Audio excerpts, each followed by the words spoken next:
Hey everyone, John here from School of Trade. Today we're going to be taking a look at a short wave pattern on the Dow. Now, the Dow has been falling pretty much all morning. We've been getting just brutalized on the Dow, just getting whacked to the downside. It's amazing how much selling pressure has been coming in so far. Oop, that needs to be one lower, 17,309. So we're short 8 contracts here on the Dow. Stop is at 17,348, target's at 17,330. The next one after that, 17,320, and then the final one down back to the low a day, 17,309 with a little bit of a front run.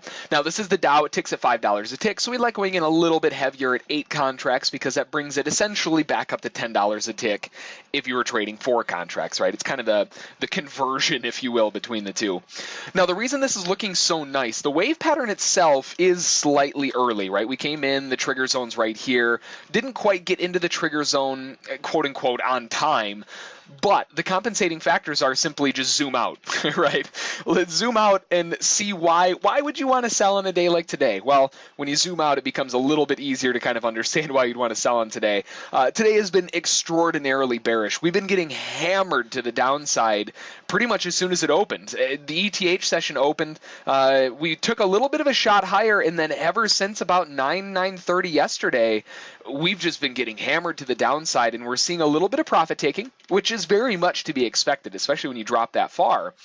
After the profit taking's done, hop right back into the downside, ride it right back down. So we're just looking to carry on along with the trend that we've been seeing all morning, and that's the main idea behind it. So we have the wave pattern on the downside triggering in our short trade. Again, a little bit early to the trigger zone, but with the compensating factor of the day type being so extraordinarily bearish, perfectly fine with it, right? So the first target coming off at 17,330, that's going to lock in 8 ticks. The next target below that, down at 17,320, we're locking in 18 ticks. And then the final one after that, we're looking at 309, and that's going to lock in 29 more ticks. So based on this setup here, we're taking 4 contracts off at 8. Nice and easy there, 32. Then 2 off at 18 and 2 more off at 29. So we're looking at 126 ticks possible to the downside. Now, again, the Dow ticks at $5 a tick, so you're looking at $630 on the trade if it wants to start getting those areas filled, and we can get all of them filled. You're looking at a really nice move, 126 ticks to the downside on only 8 contracts with a relatively short move. I mean, our final runner is only 29 ticks. Definitely not bad at all. So got to give it probably a little bit of time here, but that being said, it's been so bearish that it's probably not going to take that long, especially once we start picking back up again to the downside. So we got our first target met at 17,330, and because it's been so bearish, this is the type of day where you can get a little bit more laxed with your stop. You know, generally, you're just going to keep falling, right? This is the type of day where honestly, just sell wherever you want pretty much, it feels like, and you can just bank a profit. Now, we want to be playing it a little bit smarter than that, and taking our first target off there, we don't necessarily want to go to break even because we want to give it room to run, right? We want to give it as much room as possible to get this thing going back to the downside. Now, what's something that we can learn from the earlier movement on the day? Generally, when we're down, we respect this cloud very aggressively all the way down, and it doesn't start taking profit until that cloud turns around, right? So that gives us a really big heads up in saying that, well, yeah, we could go to break even and risk just getting whipped out really quick, because you can see that a lot of times you catch that push down, comes right back up again. The market never moves fully parabolic in that sense. But that being said, okay, well, if the cloud high is here at 17,338, which is our break even, we could just go above that a little bit, right? So add 5 ticks to it, let's just say, and we'll go to 43. Right? Or 42, or, you know, just somewhere above the cloud. I like 43 primarily because we have that little bit of wick right there that's back above the trigger zone. It adds a little bit other areas of interest in there. Now, if it does stop you out, well, guess what? You still take a 5-tick stop. But this gives it the room back underneath that cloud to really catch those final runners. And that gives it the room on a downtrending day where you could honestly just leave your final target open-ended, see how far it wants to go, right? It's definitely an option. So you have plenty of options here in terms of how you want to manage it, but right now we're going to manage it with a little bit of a wider stop while we can, although, you know, 5 ticks isn't that big of a stop, but that way if it does stop us out, we still have a profitable position, but this gives it the room that it needs to continue back down to the downside to see if we can get those next targets filled. Now, After we get 17,320 filled, then we're just going to lock our stop in nice and tight. We don't want to give any back at that point. We're primarily giving it a little bit of extra wiggle room just for this next target down here.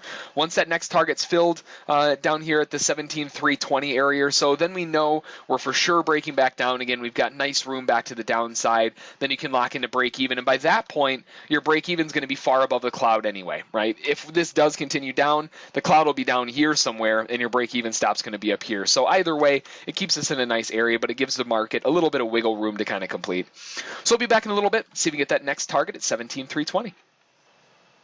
All right, sellers catching a big old hammer down, and we got that next target filled all in pretty much one move. Now, you'll notice what happened. This is why we wanted to be cognizant of what was happening earlier today, right? That information can be vital. And what do we see? Guess what? They came back to the cloud. If you went to break even +1 like we normally do, you got stopped out, right? So that's why you want to look at the earlier movement of the day. What's happening today, right? Use that information to your advantage. They love coming back to the cloud and then rejecting right back down again. That happened especially back here at 7 this morning when it pushed down.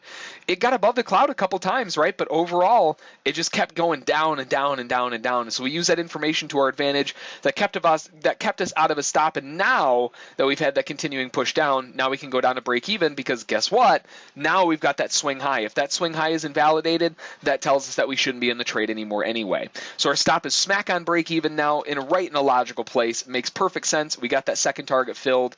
Looking for a little bit more continuation to catch a new push down to get that new low a day and continue this bearish day right back to the downside again.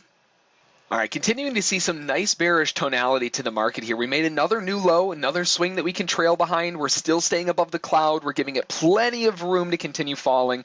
And you can see it's come back to the cloud several times already. So just that alone has saved us from getting stopped out early. And now we're back down to the low. One tick away. Lock that stop in nice and tight.